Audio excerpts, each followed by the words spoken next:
Commissioners, I was not ready to make a recommendation to the board on that issue at this meeting.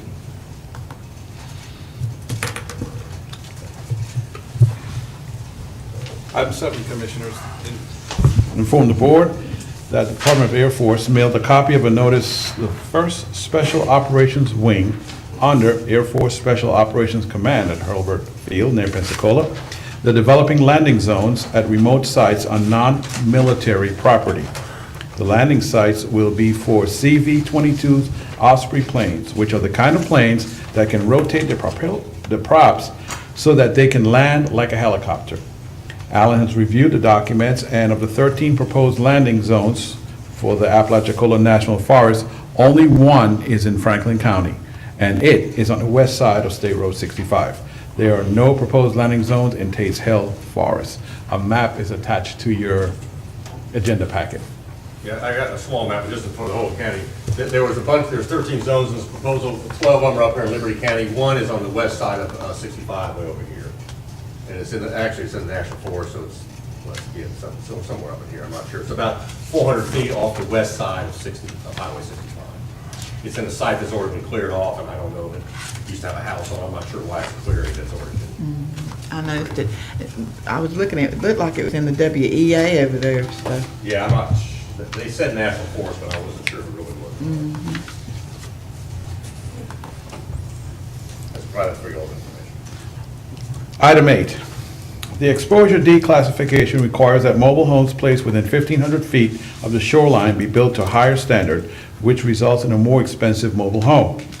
Based on information provided by the state, the building department had been enforcing this standard only from the shoreline of the Gulf of Mexico. Recently, a representative of the state visited our office and informed us that this 1,500 feet should also be measured from the shoreline of the Bay and Sound. This will affect many areas of the county zone for mobile homes. According to the representative from the state, the county has the option of allowing Zone 3 mobile homes that are already existing in the county but do not meet the exposure D requirements to be placed within the 1,500 feet of the coastline. But if the county allows this, any liability that might result would fall on the county. There are at least 2 people who have applied to move existing mobile homes into this area. Does the board want to allow Zone 3 mobile homes that already exist in the county to be moved into these areas? That's what we need to know. And the key word there, Commissioners, is liability. And this is one issue I have not had the chance to sit down, Mark or myself, to sit down with Attorney Schuler to review, because what is the liability exactly that the state is referring to? And from what I understand from Mark and Amy, that what it is, it was a change of personnel in the states in that particular office. So this is somebody new who has a whole different way of looking at that rule. Interpretation. Yes, ma'am. He's Exactly, interpreting it Commissioner. different. So This it's, wasn't a written policy that came down that we could have given people public, notice. We could have told you all about. This happened just because someone showed up in the office from the state of Florida, because it used to be for, our interpretation of which we got from the state of Florida a number of years ago was that they considered the exposure D to start from open waters of the Gulf of Mexico. Well, that was St. George Island, and so that basically meant all of Franklin County then was not an exposure D. I mean, you could buy a standard mobile home, had to be a Zone 3, but it still could, Zone 3 is the kind of mobile home, but exposure D is an area where you couldn't have mobile homes in. Well, exposure D starts here, 1,500 feet there is in the middle of the bay, no big deal. You could have mobile homes anywhere on the mainland of Franklin County. Now this individual from DMV comes down, because that's who regulates mobile homes, and says, oh no, Franklin County, and it's a conversation. It's not a document that we can pass out to everybody and say, hey, look, this interpretation changed. He just showed up and said, oh no, you're wrong. Exposure D starts on the shore of Apalachicola Bay. Well, all of a sudden, that's 1,500 feet inland. We have land that's zoned for mobile homes that now you can't put a mobile home in there. Well, you can if it's an exposure D, which is very expensive. which is very expensive. Very expensive. So this is a shock to us. So we need to talk to Mr. Schuler about this, because this is an interpretation we didn't expect, and I know, of course, the homeowners didn't expect either. Yeah. He just said if you had a mobile home below that red line, and we got, for the public's information, we got maps of Apalachicola, East Point, and it shows the red line 1,500 feet inward. Right. In Apalachicola, that would run along Brownsville Road, and then look at these other maps. Now, Alan, you're saying that we can't allow mobile homes unless they're an exposure D? Right. And exposure D is even more stringent than Zone 3? Yes. Yep, that's correct. And we're only- Does that, does that have to do with the tie downs, Mark, or is that the actual construction of that mobile home's got to be that much greater? I believe it has to do with the actual construction of the mobile home. It is, much more stringent, much stronger. And we got a lot of homes, of course, our whole tax base is along the coast because everybody in the state and national forest owns everything north of us, but there's a lot of trailers in all of these areas along the county that are not going to meet this exposure D. Now, when we talk about liability, and we've not directed the attorney to look into this, but I'm sure he will be, what are they saying? Do you have any inkling of what the county's like? In other words, if we allow them to be there and the storm blows their stuff down, they could potentially turn around and sue the county because y'all knew we shouldn't be there and y'all allowed me to live there knowing I shouldn't be there. I mean, what is that liability? Well, I'm thinking that the insurance company would say, homeowner, guess what, you shouldn't have that mobile home there, so the insurance company won't pay off. That's what I'm afraid of. And then they'll turn around and sue the county? Yes. Because we allowed them to get into this, Yes. Exposure That's zone. that's my fear. I don't know if it's true, but that's my fear. And it's just coming up. Yes, by virtue of someone coming down here and an interpretation we didn't expect. Yep. Yeah, the gentleman from the Division of Motor Vehicles came down. He's a new guy, so he was going around to introduce himself. And he came in our office, and we have a map on the wall which showed what we were interpreting as the exposure D area of the county. And he saw that and said, "What's this?" And then talking to him, he says, "This is wrong. You're not doing it right." And so that's what brought it up. See, like in my area in Lanark, I'm gonna tell y'all this is mainly where you have a lot of mobile homes. You got that north of Oak Street. Everything's mobile homes south of it, except for a few areas that's, mandated for houses, zoned for homes only. But, this is gonna, it's gonna be a biggie. As you can see, you guys got almost 10 maps. It covers, I Yeah. got Alligator Point all the way. Alligator Appalachia. all the way up. It's a lot. there basically ain't one area of the county, it's all areas It's of the all, county. yeah. 1,500 feet from the bay shore But north. I have a Yeah. suggestion, Mr. Chairman. Why don't we follow up with the DMV person again and his supervisor to see if there's anything that indicates that there's been a change in the policy, because they've got to go through a process. They just can't come down and say, hey, it doesn't apply anymore. You know? Commissioner, I think he was more saying he didn't agree with his predecessor's interpretation that it, I understand what you're saying, and we will, but he's not saying it's a policy change, he didn't agree with his predecessor's interpretation, which we went by for years. Well, the impact it has on us is Yes. devastating. Devastating. Well, and my concern is not that so much as it is the liability for the county, and I want to look at the legal part of it. Mr. Schuler, if you don't mind, look at the legal part of it and the liability as far as the county, if we allow any more in here. Oh, Lord. Well, Yes, ma'am. how long they been online this till now? 10 years? Well, since whenever exposure D line was created, I mean, our interpretation has been from the beginning that it was, and I mean, it's been so many years, I don't know where It we was got it from. 1994 when the law was. Okay, well, thank you. So, 20 years. But we were interpreting from the open waters of the Gulf of Yes. Mexico. Yeah. And with their interpretation is any open water, whether it be Yes. Apalachicola Bay or the Gulf of Mexico. Yes. But this is also gonna require us to redo some stuff with the comp plan and all, right? Rezoning, It might. But, and I'll say, my memory's beginning to come back a little bit here. The reason we got our interpretation, I believe we talked to more than just one person. I believe we talked to people at DEP because we follow the same interpretation of open waters as they do the Coastal Construction Control Line. As you all know, the CCL line also controls construction in the state of Florida, and it's based upon waters of the Gulf of Mexico, Straits of Florida, the Atlantic Ocean. So there's a CCL line on St. George Island, there's a CCL line on Alligator Point. There is no CCL line here because this land here doesn't front the Gulf of Mexico, it fronts St. George Sound. So we follow that same interpretation, say, okay, if this is a CCL line, and then that's where your exposure D starts, here as well as here, and so we didn't have to worry about anything internal, because I believe, Mark, that we've talked to enough people that we came to the conclusion that we're gonna use one definition of open water, and that was the coastal construction line, which was the Gulf of Mexico. That's sort of what I remember. I don't know, I mean, it's been 20 years now, but that's sort of how, I don't know, we came to this conclusion. Can I ask a question though?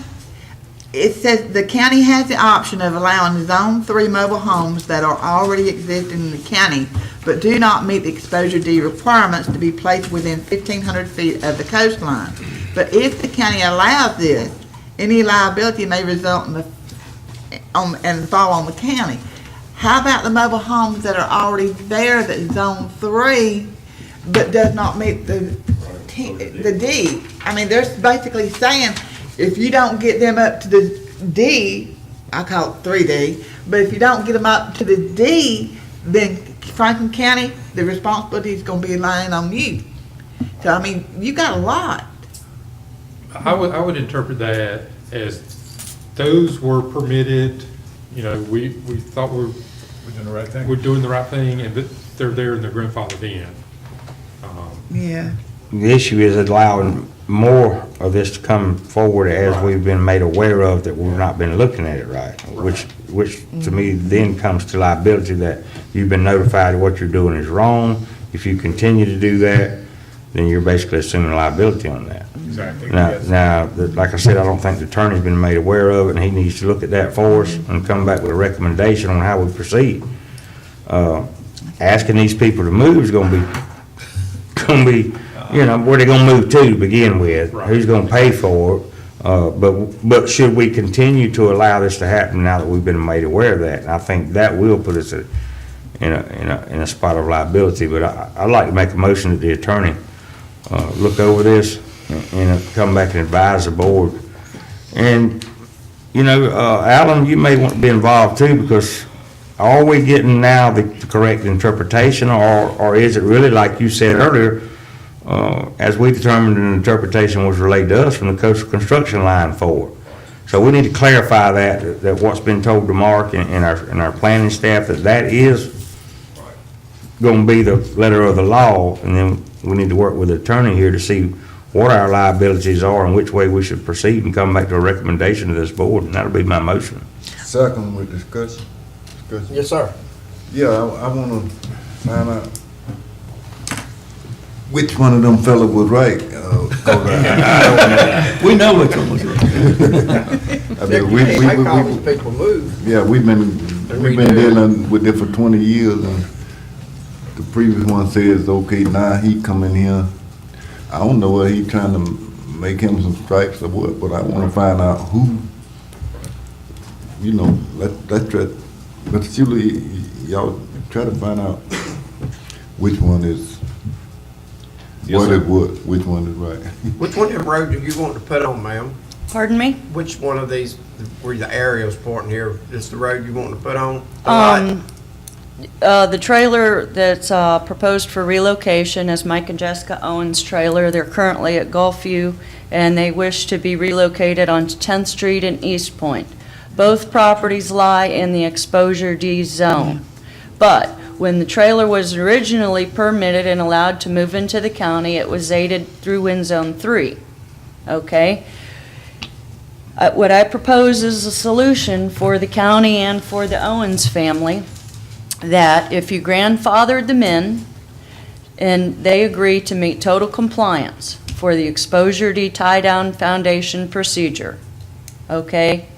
Since they're already in, they're not moving from a Wind Zone 3 into an Exposure D, they're going from Exposure D to Exposure D. If they upgraded their tie-down procedure to comply with the state-mandated Exposure D process, would you please grant them the permit to relocate their trailer? Otherwise, without that, would a waiver of liability release work? To be drawn up either by our attorney or the county's attorney, to be approved, stamped, kept on file within the, county and state level, to remove all liability from y'all's shoulders? Mr. Chairman, Yes, sir.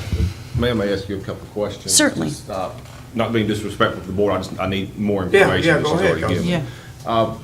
What's the hardship? I mean, I'm just hearing about this today. The I'm learning hardship about this. is the county, No, let me finish. They have given me instructions to review this matter and return with a response and a recommendation in 2 weeks. And what's going to happen in 2 weeks that we cannot deal with this issue at the next board meeting on April 19th is what I'm asking. because, where I live at now is, used to be called Gulfview. It has just recently changed into Coastline. Yeah, I know where it is. Okay, the new owners that have Speak your name for the taken. record, Oh, my name is Jessica Owens. okay? Where we live at now, the owner that took over, Wayne Manning, with Garrett Creamer and them, all big trailers have to be moved. They don't want any big trailers there. Right. And my trailer is a 16 by 76 without tongue. It's 80 with tongue. I have lived there in this trailer since 2007. Prior to that, I had a trailer that's been there since I was pregnant with my son. He'll be 17 in December. I actually lie parallel to the bay. Right now, where I'm wanting to move it will actually turn me perpendicular, which, actually is more secured, more safety, actually. But why I'm in a time crunch is because, see, I had till March to move my trailer. But I had problems with my kidney and ended up in and out of the hospital, which, put me behind, took me out of work, you name it. I've had 2 surgeries on my kidney since last month, Suffered from kidney problems, I understand. very well. Exactly, and I have to be extremely cautious because my brother is on dialysis, so apparently it's an inherited thing. We're getting off topic. Yeah, so I'm trying to get this done, and I'm way behind schedule. I was supposed to have been out in March, and he did tell me, he let me pay another month, for my lot. But I don't know how long he's gonna hang in there with me, Well, Could you bring us back a recommendation in 2 weeks? sure. I will call the gentleman and ask for an allowance of time that we can work this through for the next 2 weeks. Okay. Happen to know the individual you're referring I- to. My son actually had a trailer in the same trailer park, and we've had to move it out, so I know what you're up against. Yes, It was like $4,000 to get it moved from East Point to Apalachicola. Right. I know exactly what you're talking about. So, and I think he will allow that, being the county is diligently working on this issue. So my recommendation would be, have you look at this issue. Michael, come back with us in 2 weeks with a recommendation, not only on the county's liability, but whether we can and should allow this movement, and come back to us in 2 weeks with a recommendation, and we'll definitely let you know one way or the other, if the county attorney stipulates that he can do that for us. Well, considering I've had all of 5 minutes, I think I can get everything I need between now and 2 weeks from now. If I run into a roadblock that's unforeseeable, I mean, I don't know what I don't know, but in 2 weeks, this seems like an issue that I should be able to come back to the board and give you some, at least preliminary advice on how to move forward, at least as to these people that are stuck in this present situation. And I think that Commissioner Watson was spot on in saying we need to go back with a official request from this board to get an official statement out of that state agency as to, as Commissioner Lockley said, which one's right. They can't both be right. One of them is wrong. And we've been dealing with this for 22 years under the same process of allowing these non-exposure D mobile homes within the county. So they have some obligations to the county as well. Well, how far are you moving your trailer? 1.3 mile 1.3 miles? from driveway to driveway. Yeah. This is where she's at now, this is where she's Just moving from here. there to there. But see, this is where the line's at. Yes, it's still behind the line. I'm sorry, we'll do Yes. the best we can to get an answer She's back. still. I can tell you that I did talk to the state representative. He has looked at my trailer and everything, and he said, for the existing time that I've already lived in an exposure D area in this exact trailer and everything, and there has been no incident. I was born and raised here, but just to let you know, to clarify the difference between a Zone 3 and an Exposure D. Zone 3 stands up to 110 miles per hour winds. An Exposure D stands up to 140 miles an hour winds. Now, like I said, I was born and raised here, and if 140 miles an hour wind take direct hit off that day, even if you're in a block home, it's not gonna stay. It's over for everybody. Yeah, exactly. And as for there is the tie down requirements and stuff like that. Also does with the windows, certain things like that they consider for an exposure D. But when we had spoken with him, he did say, foundation can be made, which is piers to go in the ground instead of regular blocking. But other than that, like he said, there has been no instance, and I have lived here my whole life. You mean a representative from? Ronnie Yes. Crum. Ronnie Department of Crum. Motor- Or a elected official? The one from Tallahassee. Okay, DMV official. Mm-hmm, yes, sir. Thank you. The lady in the turquoise, your name? Yes, sir. My name is Patricia Stefanko Hale. I represent the landowner trying to acquire these new tenants. We want them on our street. We want to help them get stabilized and settled. They have kids, they work, It's, thank you for hearing us out. Thank you.